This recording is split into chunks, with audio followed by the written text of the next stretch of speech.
because I am literally packing stuff into all of my battle foam. So everything that's, you know, backup work in progress stuff, basically my shelves of opportunity, is going into battle foam.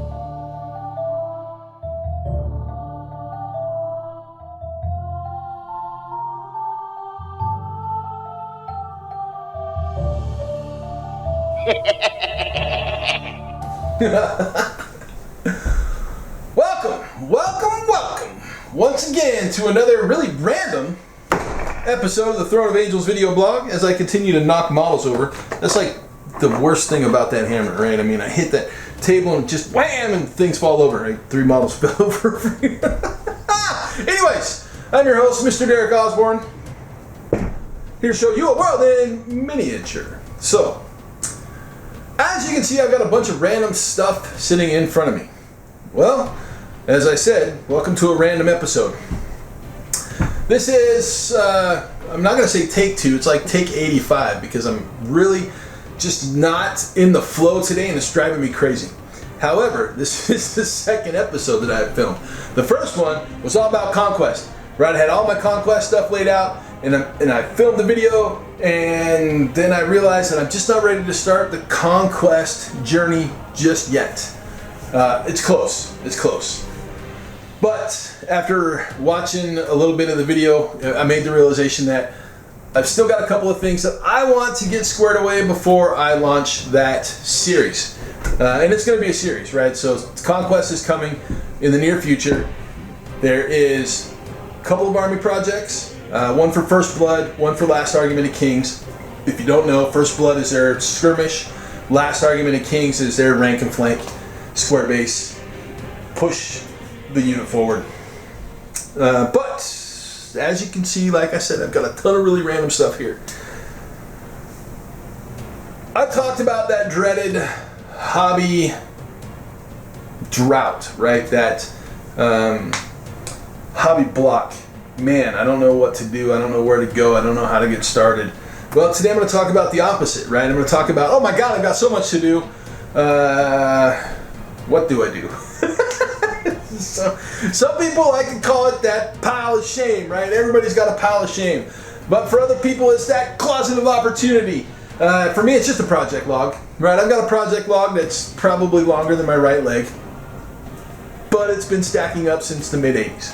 So, on the table, I have got like 5 armies, or 6, or, well, multiple projects, right? I've got 2 armies, one for the Nords, which is my First Blood, one for the Spires, which is my Argument of Last King. So 2 Conquest forces. I've got the Project Primaris showing here. I have my Blades of Corn army project that's literally been in the works for, I don't know, since Age of Sigmar was first released. I've actually bought and sold this thing 3 times, right? So this is the 3rd time that I have bought this warband to go along with some of the Corn stuff that I have. And I've also bought some Corn stuff to go into Blades of Corn army. I really like the concept of Blades of Corn, however I hate the concept of playing the Flavor of the Month army. And so when it first came out, I was like, yeah, let's do Corn. And everybody did Corn because nobody wanted to do Stormcast. So I was like, okay, I'm going to get rid of my Corn and I'm going to do Stormcast. And my Stormcast continued to grow. I mean, I have so much Stormcast I don't even know what to do anymore with those guys. They're out in the garage. But we've seen a couple of different projects, obviously, that I have not finished for my own personal use on this channel. I have the Necromunda Palatine Enforcers project right here, right? So that was a project that was for my first project log video, and that was voted on by my pals, right, my friends. I gave them a list of multiple things to vote on for me to do for a project series based off of the games that I was playing at that time. Well, I lived in Kentucky at that time. Necromunda was one of those games that I was playing. So they were like, yeah, do Palatine, or do the Paladin Enforcers, Palatine. I'm stuck in Star Wars territory apparently. Do the Paladin Enforcers. So I started that project, and then I moved to Georgia, right? And that was kind of an up and just, this is going to happen type thing for me, and I've talked about that in the past. I'm not going to rehash it. Anyways, the guys that I play with, or play games with now, we're not playing Necromunda. So this project unfortunately got shelved. I'll get back to it because I really like the concept that I had going on with those guys, and it'll happen, just not right now. It'll happen when we start playing Necromunda. Next up, I've got Twisted, right? So Twisted, which is a great little game by Demented Games out of Australia, Peter and Seb, wonderful dudes. This is a project I started, I don't know, 3 or 4 years ago, and could not find a single soul to play. Well, now it's kind of represented here in the local area. There's a store, Discover Games, that carries the product, and they push it, and so I'm really looking forward to seeing this game get some playtime. Age of Sigmar, well, we all know that I play Age of Sigmar, right? The new box for Slaves to Darkness got me totally stoked. Had to have it, so I rushed out like every fanboy who has to have something does, and I bought it day one. My Beast of Chaos army, right? Slow Grow League. It's still slow growing. I have completed painted models, models that are mostly painted, and models that are freshly printed that have little paint on them. I've got this little tiny collection of gnomes, these little teeny tiny guys from Tom Mason. I was going to paint them up for my daughter's birthday here back in March, but in March we decided to move, so they got packed and it didn't get them done. So I'm going to make this little diorama for her for Christmas. She loves gnomes. There's Christmas gnomes everywhere. She's got them in her bedroom, and they're all over the house and on the stairs and in random places, and so that's to me a nice little Christmas gift for Parker. But it's still a project, right? Batman. So at work, we have on our work YouTube channel, we have a series for Batman planned. Well, I'm gonna play League of Assassins. So that's something that I've got assembled, and I'm gonna start putting paint on. Now, that's all fine and dandy if that's all that I had, right? But it's not. In my, I don't even know what to call this thing, because it's not a center. It's got a drawer in it, but it's a cabinet basically. In this cabinet, I've got no less than 8 projects in this cabinet. I've got my Dwarves of Haish.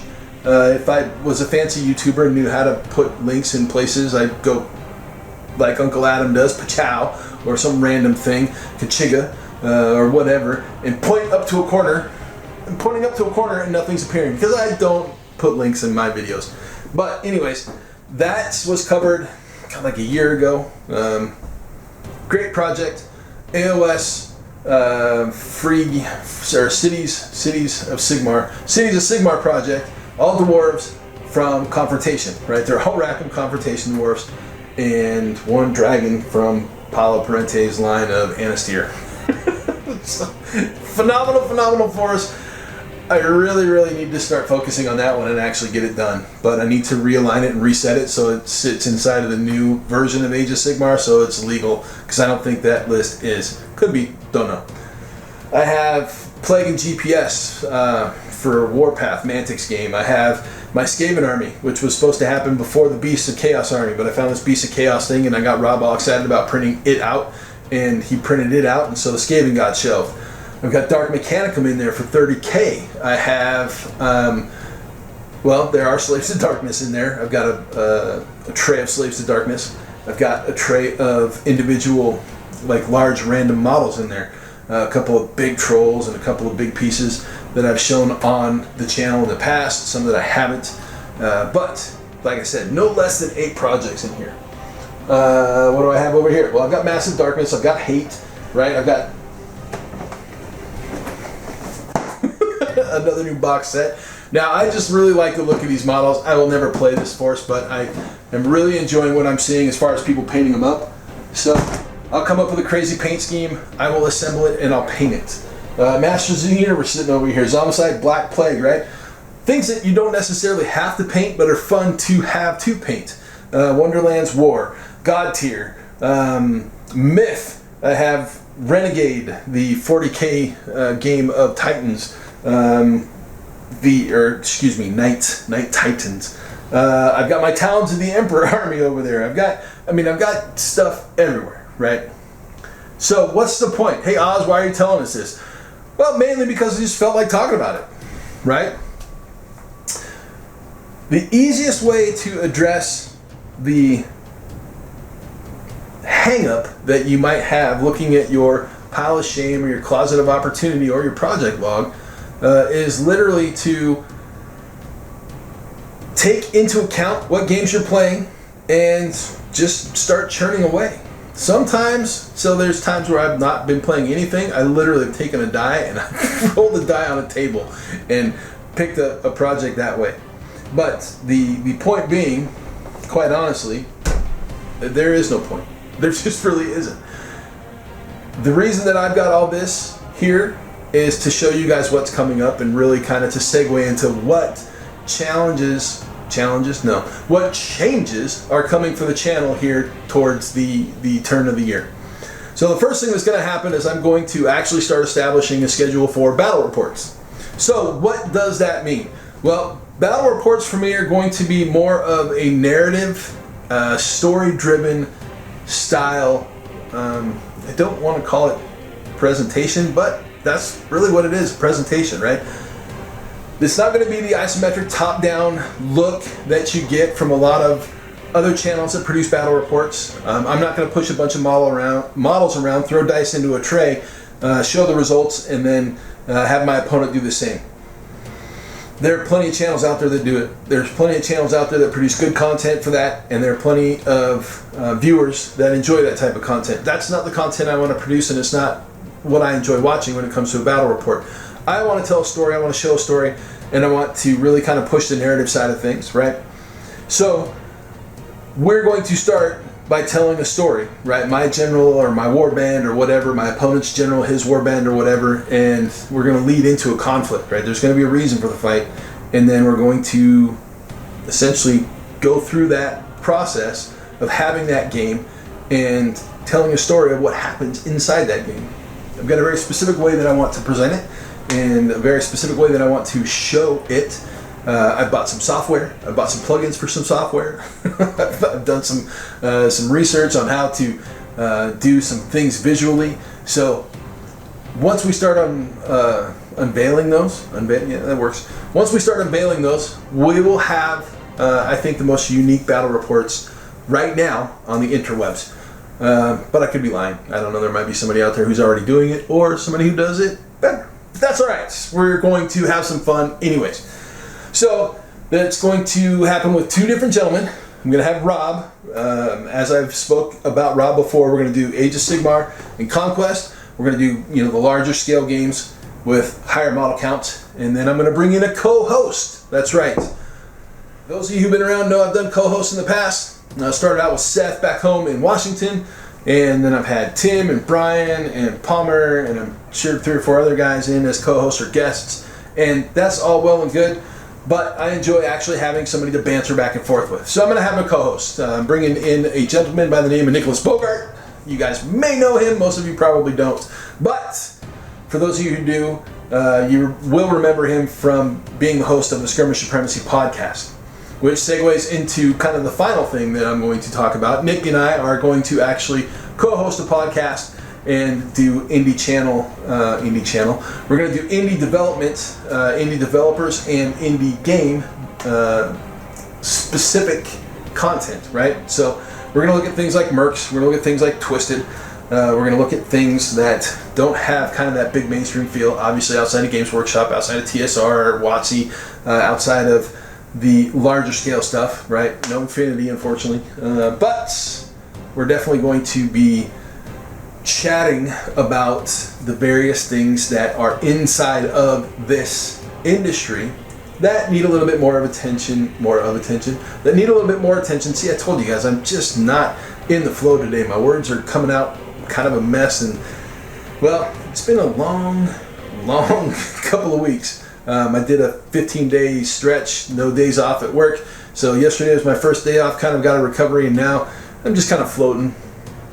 And so, but anyways, yeah, we're going to launch a podcast sometime here in the next few weeks. I'm going to have a sidekick / co-host here on the channel, and then spread the love by adding Rob from time to time for battle reports. Now, Nick and I have also talked about having guests on the channel to play games where certain things that I don't want to play, right? He's got a game that he wants to play that I don't want to play. I've got a game that I want to play that he doesn't want to play. And when we do that, we'll have guests to play those various games. So, oh man, I think that's all I've got today. No rap, and this will probably just go up fresh and unedited, to be honest with you. Might cut out a couple of the ums and ahs, as I generally hate those. Do my best not to let them slip out, but they do come about every now and again. So unedited, more than likely, with the giant project log. Just so you guys know, I've got at least 15 Age of Sigmar active projects, and by active I mean models have been built, not just bought. Models have been primed, not just assembled, right? So somewhere between 12 and 15 projects where models have been built and primed. And then I've got a couple that literally, so my blades my blades literally are still in boxes. Nothing has been built and nothing has been primed. So I have 2 or 3 of those, right? I've got 2 or 3 untouched, and then I have 12 to 15 that have been built and primed. So in process projects. Is it overwhelming? I don't think so. And the reason I don't think so is because I like a massive amount of variety. So one of the things that I will say, and I'll close up with this, my Conquest stuff is going to be assembled and painted. No converting, right? You guys know that I have to convert stuff. This is going to be my first forced non-converted project, except for that model right there. I lied. There's one model that's been converted. I couldn't help myself. But I wanted to add a little speed to the process, right? So I'm going to assemble and paint. Assemble and paint. So I will do that with my Conquest. Definitely not doing that with Slaves to Darkness because there's too much fun to be had there. Obviously the Primaris challenge is a conversion challenge, so that's not happening either. I will not do any converting with Twisted. That'll all be assembled and paint. Same with Batman, assemble and paint. So with that, oh man, I rambled on long enough about nothing. But as always, I will say thank you for joining me, and yeah, we'll catch you all in 2.